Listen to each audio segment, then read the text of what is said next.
Good morning बच्चा लोग। अब तक हमने स्टडी कर लिया था काइनेमेटिक्स के अंदर equation of motions, velocity time relation, और हमने स्टडी कर लिया था distance travelled by object in the nth second. आज का हमारा टॉपिक रहेगा वेक्टर्स। आपने पीछे भी थोड़ा सा 9th क्लास में स्टडी किया था और वो स्टडी किया था वेक्टर स्केलर के बारे में। तो वेक्टर स्केलर की बात करें तो सबसे पहले मैं बताऊंगा scalar. What is scalar? Scalar है क्या, ठीक है। उसके बाद हम वेक्टर्स के बारे में स्टडी करेंगे। Scalar those physical quantities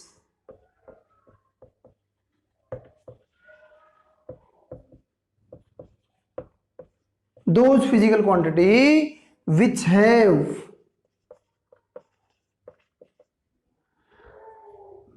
only magnitude, not direction, is known as vector. Sorry, scalar is known as a scalar. जिनका सिर्फ मैग्नीट्यूड हो, डायरेक्शन ना हो, स्केलर कहलाती है। जैसे उदाहरण के तौर पे फॉर एग्जांपल हम बात करें तो मास है, लेंथ है, टाइम है, ये सब स्केलर है। सब क्या है? स्केलर, ठीक है। अब बात करते हैं वेक्टर्स की। those physical quantity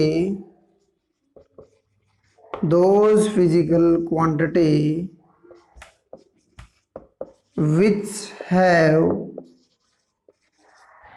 magnitude and direction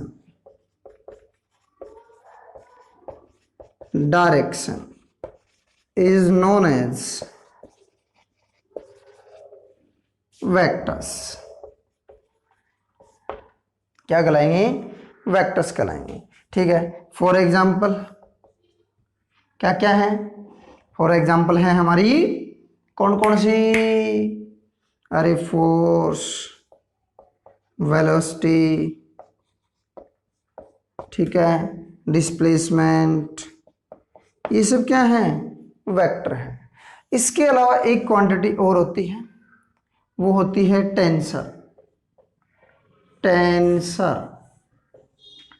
cancer नहीं, टेंसर, ठीक है। टेंसर की तरफ चलते हैं। टेंसर फिजिकल क्वांटिटी होती है।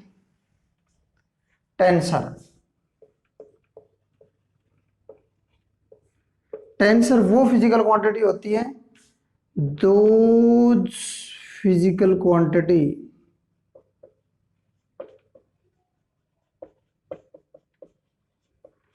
which have magnitude and direction अब बोले सर दिमाग में एक बात आई कि सर मैग्नीट्यूड और डायरेक्शन तो ये भी रख रहे थे, but do not obey vector laws.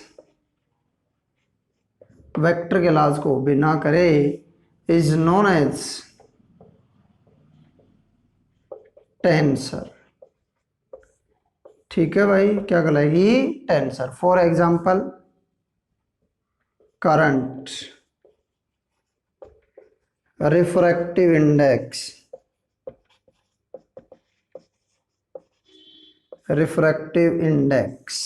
Current, ये सब क्या है? टेंसर क्वांटिटी, ठीक है। कई बार करंट को स्केलर बोल देते हैं। स्केलर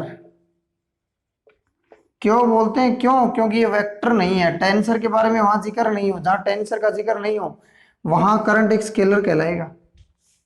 क्या कहलाएगा? स्केलर। क्योंकि ये वेक्टर लॉ को ओबे नहीं करता है, ठीक है भाई। चलो, ये थी हमारी डेफिनेशंस किसकी? वेक्टर की किसकी थी? वेक्टर की। अब हम बात करेंगे कुछ टाइप ऑफ वेक्टर की। एक होता है पोलर वेक्टर, ठीक है भाई। पोलर वेक्टर, कुछ एक वेक्टर हम लेके चलेंगे, पोलर वेक्टर। पोलर वेक्टर वो वेक्टर होते हैं जिनका पॉइंट ऑफ एप्लीकेशन सेम हो, यानी कि सिंगल वो वेक्टर जिनका स्टार्टिंग पॉइंट या पॉइंट ऑफ एप्लीकेशन सेम हो। जैसे ये वेक्टर ए है, ये वेक्टर बी है, ये वेक्टर सी है, तो इनका पॉइंट ऑफ एप्लीकेशन जो है,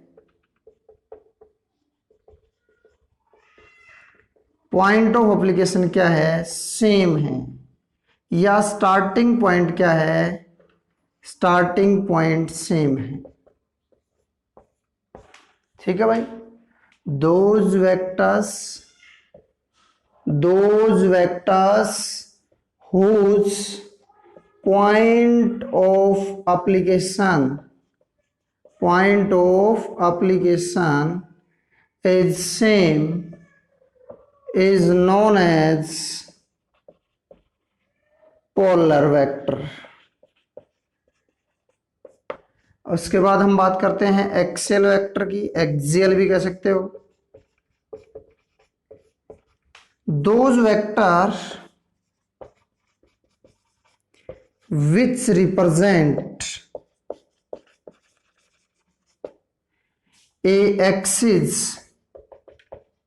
an axis, ठीक है, is known as axial vector. जो किसी एक्सिस को रिप्रेजेंट करते हो, ठीक है, या those vector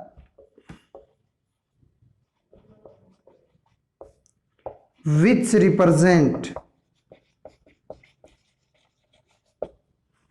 rotational motion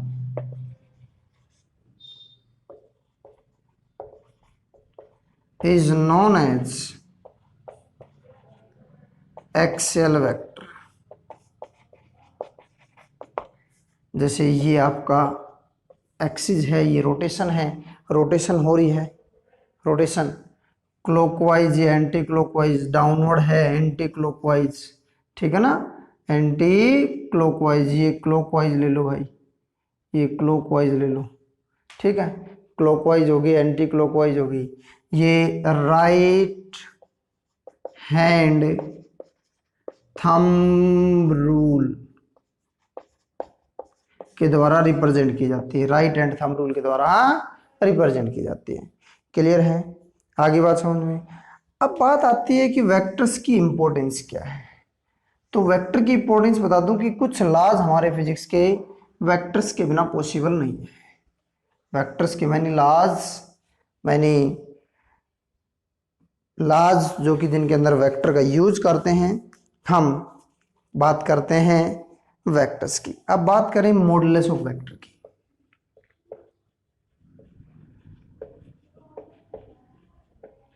modulus of vector, देखो मॉडुलस ऑफ वेक्टर जो होता है, वेक्टर का modulus, it represent the magnitude of vector. Vector के मैग्नीट्यूड को रिप्रेजेंट करता है, वेक्टर के मैग्नीट्यूड को रिप्रेजेंट करता है। आप इसको ऐसे भी रिप्रेजेंट कर सकते हो, आप इसको ऐसे भी रिप्रेजेंट कर सकते हो। ये ए, सिर्फ ए, ठीक है, ये क्या होगा? मैग्नीट्यूड होगा। क्लियर है? और मॉडुलस ऑफ वेक्टर भी किसको रिप्रेजेंट करता है? मैग्नीट्यूड को रिप्रेजेंट करता है। क्लियर है? अब बात करते हैं यूनिट वेक्टर की।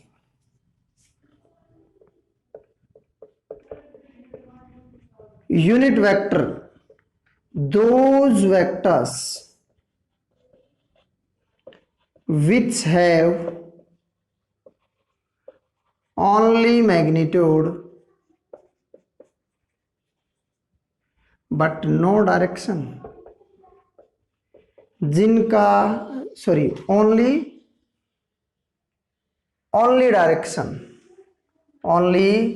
direction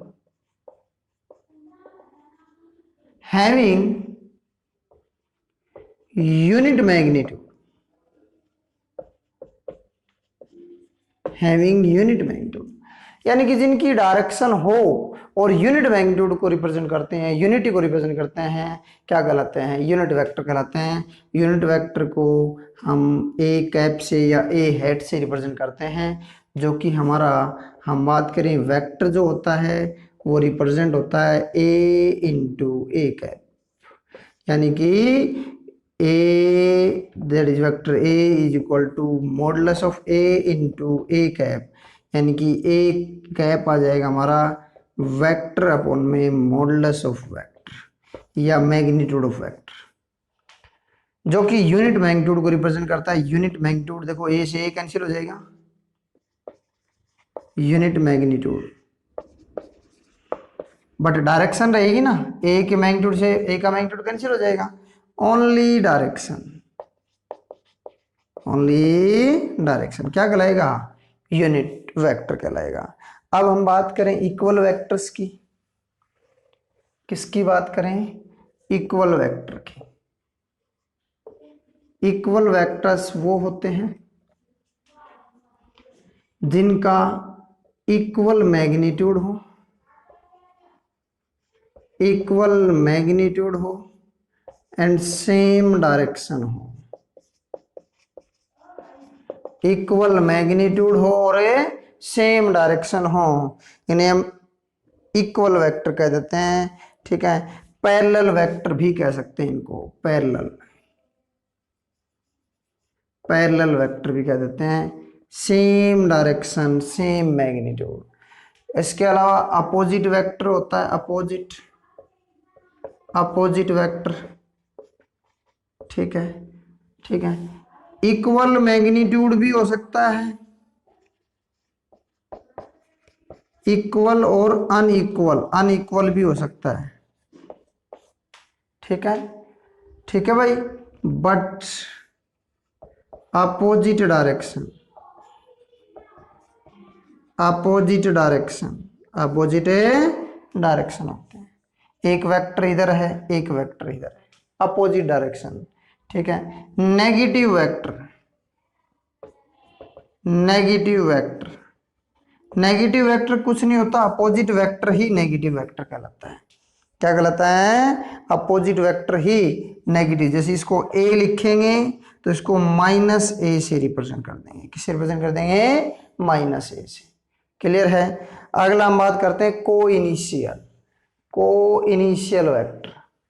को इनिशियल वेक्टर कौन से होते हैं? को इनिशियल का मतलब जिनका इनिशियल पॉइंट सेम हो, को इनिशियल।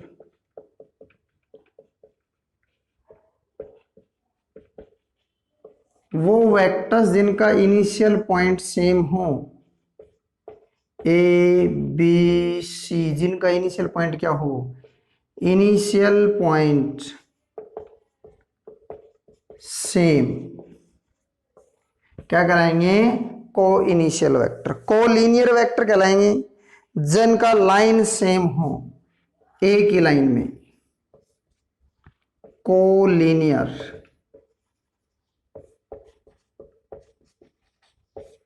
कोप्लेनर क्या कहलाएंगे? कोप्लेनर जिनका एक ही प्लेन हो, एक ही प्लेन में चले जो, ठीक है, जो एक सिंगल प्लेन के अंदर चले। ठीक है, लोकलाइज वेक्टर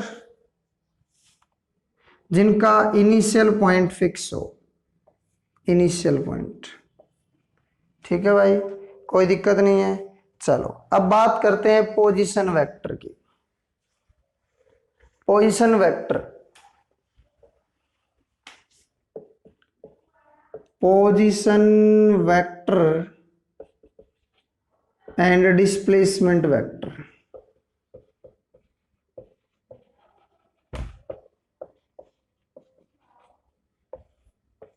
देखो, पोजीशन वेक्टर और डिस्प्लेसमेंट वेक्टर की बात करें तो पोजीशन वेक्टर वो वेक्टर होते हैं जो किसी भी पॉइंट की पोजीशन को रिप्रेजेंट करते हैं with respect to origin, with respect to origin. State distance से जो ऑब्जेक्ट को स्टार्टिंग पॉइंट से हमें डायरेक्शन और पोजीशन को रिप्रेजेंट करते हैं, क्या कराते हैं?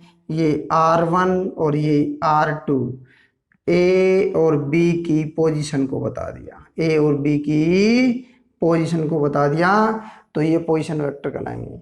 अब ए से बी जब जाएंगे, ए से बी जाएंगे, तो ये आर, ये हमारा डिस्प्लेसमेंट वेक्टर है। अब डिस्प्लेसमेंट वेक्टर की डायरेक्शन दो हो सकते हैं, आप ए से बी जा सकते हो या बी से ए आ सकते हो। ए टू बी तो होगी, अगर पॉजिटिव ले रहे हो तो बी टू ए आपकी आ जाएगी नेगेटिव, डायरेक्शन अपोजिट हो जाएगी, नेगेटिव वेक्टर की तरह काउंट करेगा। किसकी तरह? नेगेटिव। डायरेक्शन जो ए से बी एक गिवन टाइम इंटरवल के अंदर पोजीशन चेंज कर लेता है, क्या कहलाता है? पोजीशन वेक्टर कहलाता है। अब देखो नेक्स्ट हम बात करते हैं मल्टीप्लिकेशन ऑफ वेक्टर।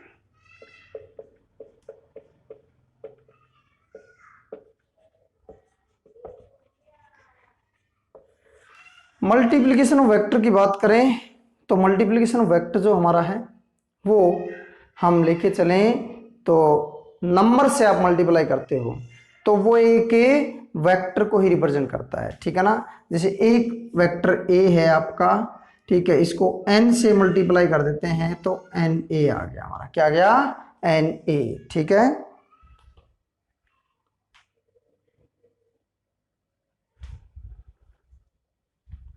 तो अगर हम इसको एक नंबर से मल्टीप्लाई कर देते हैं, किससे मल्टीप्लाई कर देते हैं? नंबर। जैसे फॉर एग्जांपल आपकी वेलोसिटी है वो है 1 मीटर पर सेकेंड, ठीक है। इसको हम 5 से मल्टीप्लाई कर देते आ जाएगी 5 मीटर पर सेकेंड, जो कि उस वेलोसिटी को ही रिप्रेजेंट करेगी उसी डायरेक्शन के अंदर। लेकिन अगर मैं इस n की जगह -n से रिप्रेजेंट कर देता हूँ, जैसे कि -5 से कर देता हूँ, ठीक है, तो ये आ जाएगी -5 मीटर पर सेकेंड, लेकिन ये डायरेक्शन चेंज हो जाएगी, अपोजिट डायरेक्शन आ जाएगी। क्या आ जाएगी? Opposite direction. डायरेक्शन चेंज हो जाएगी उसके अकॉर्डिंग, साइन के अकॉर्डिंग डायरेक्शन क्या हो जाएगी? चेंज, ठीक है भाई, क्लियर है। अब अगला हम बात करेंगे कि अगर हम वेक्टर को एक स्केलर से मल्टीप्लाई करते हैं तो स्केलर भी उस वेक्टर को रिप्रेजेंट करता है। किसको रिप्रेजेंट करता है? स्केलर भी। अब बात करते हैं रिजल्टेंट वेक्टर की।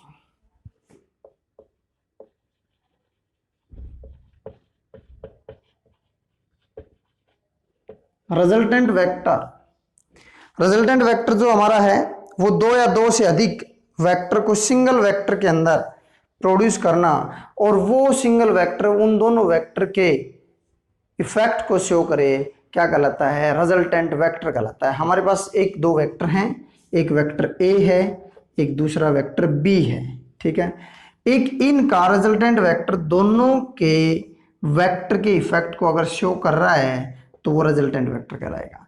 जरूरी नहीं है कि वो यही हो, ये वेक्टर भी हो सकते हैं, ए और बी, ए और बी दो वेक्टर हो सकते हैं, ठीक है, और इनका रिजल्टेंट यहाँ हो सकता है या इनका रिजल्टेंट यहाँ भी हो सकता है।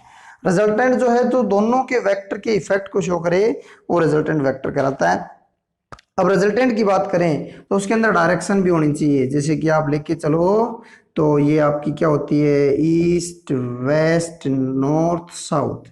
अगर आप ईस्ट में चले वेक्टर ए रिप्रेजेंट किया गया, फिर आप वेस्ट में गए वेक्टर बी रिप्रेजेंट किया गया, तो आपका रिजल्टेंट होगा ये आर। क्या होगा भाई? आर। और R is equal to A plus B को रिप्रेजेंट करेगा। आर इज इक्वल टू किसको रिप्रेजेंट करेगा? ए प्लस ए बी को। क्लियर है? कहाँ से? इस ट्राइंगल से। ये ओ पी क्यू ले लिया हमने, ठीक है। तो O P plus O Q is equal to O P plus P Q. O P plus P Q is equal to O Q vector को रिप्रेजेंट करेंगे, जो कि हमारा R is equal to A plus B को show करेगा। Clear है?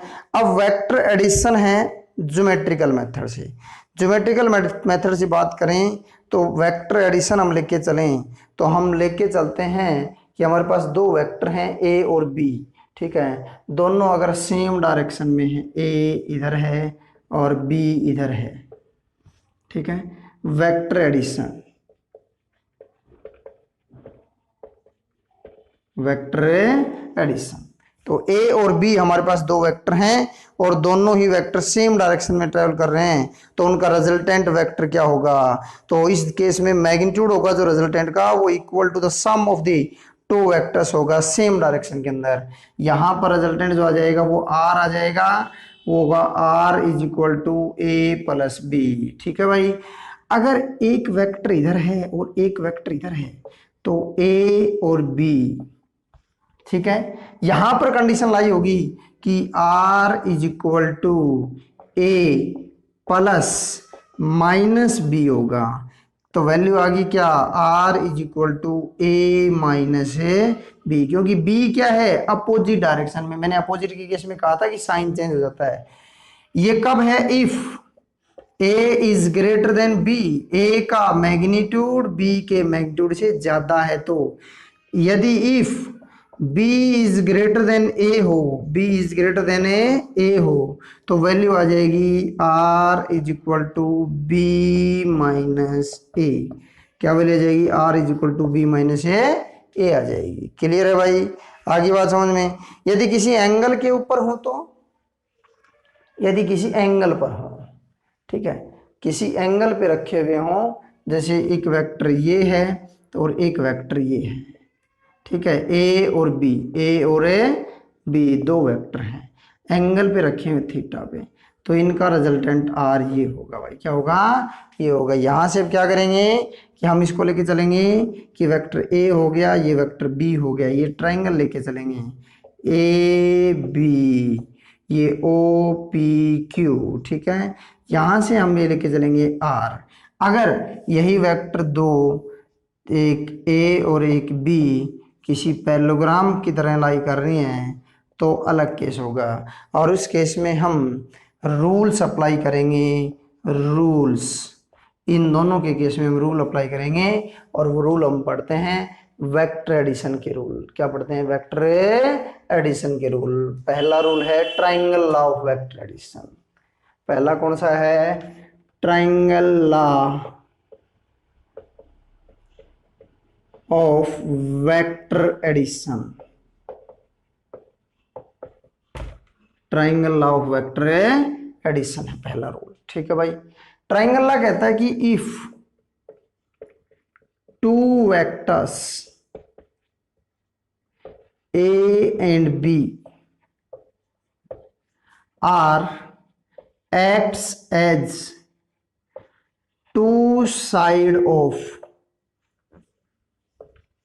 a triangle, then the resultant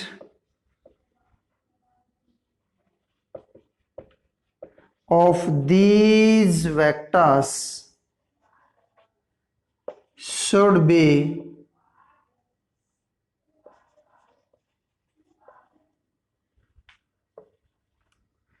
the opposite and third side of triangle। समझ में आया कुछ? देखो, ये कहता है कि ए और बी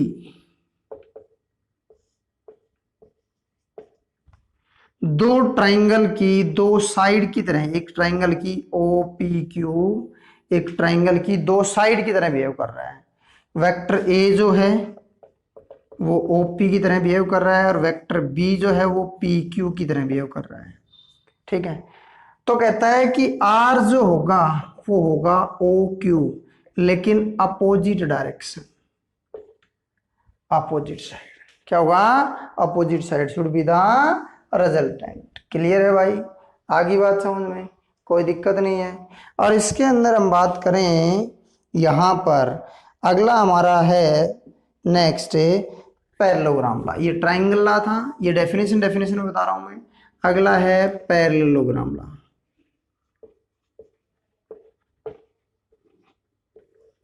पैरेललोग्राम लॉ क्या कहता है? पैरेललोग्राम लॉ कहता है कि if two vectors are behave या act as two sides of a parallelogram,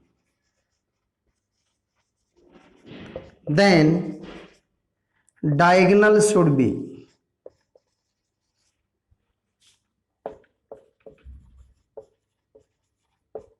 the resultant. Diagonal should be the resultant. Diagonal क्या होगा? रिजल्टेंट होगा। ठीक है भाई, आगे बात समझ में। डायगोनल रिजल्टेंट होगा अगर ए और बी किसी एक पैरेललोग्राम की दो साइड के इक्विवेलेंट वर्क करते हैं, किसी पैरेललोग्राम की एक साइड के इक्विवेलेंट वर्क करते हैं, तो ये डायगोनल आर क्या होगा? रिजल्टेंट होगा। और R इज इक्वल टू हमारा आएगा A प्लस बी, जो कि हम ट्राइंगल के अंदर भी निकाला था। R is equal to A plus B आएगा। ठीक है भाई, क्लियर है। अभी इसके अंदर थर्ड है पॉलीगॉन लॉ, और पॉलीगॉन लॉ कहता है कि अगर आपके पास नंबर ऑफ वेक्टर हैं, क्या है? Number of vector. अब तक हमने दो वेक्टर पढ़े थे। पॉलीगॉन लॉ क्या कहता है? पॉलीगॉन लॉ कहता है कि अगर आपके पास नंबर ऑफ वेक्टर हैं और वो सेम टाइम पर एक पॉलीगॉन की डिफरेंट डायरेक्शन के रूप में वर्क करते हैं, ठीक है, ए बी सी डी, ठीक है, तो जो रिमेनिंग साइड होगी पॉलीगॉन की, that should be the resultant. क्या होगा? जो रिमेनिंग एंड अपोजिट साइड है, remaining and opposite side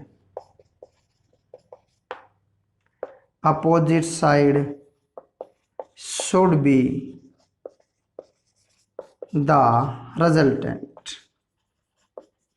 should be the resultant होगी। इसके अंदर ट्राइंगल लॉ अप्लाई हो रहा है, ध्यान से देखो। एक ये ट्राइंगल लॉ अप्लाई होगा, ए बी का, ये R1 निकाल लो। अच्छा, ये R1 हो गया, इसके साथ ये ट्राइंगल अप्लाई होगा, इसको ये साइड ये रिजल्टेंट हो जाएगा। फिर ये ट्राइंगल, यानी कि ट्राइंगल फर्स्ट, ट्राइंगल सेकंड और ट्राइंगल थर्ड, तीन ट्राइंगल बन रही इसके अंदर, पॉलीगॉन के अंदर। इसी प्रकार से पॉलीगॉन एन टर्म्स होती हैं, तो पॉलीगॉन के अंदर क्या हो जाएंगे? ट्राइंगल्स लॉ यूज होगा। क्या होगा? Triangles law. Have a cheerful day.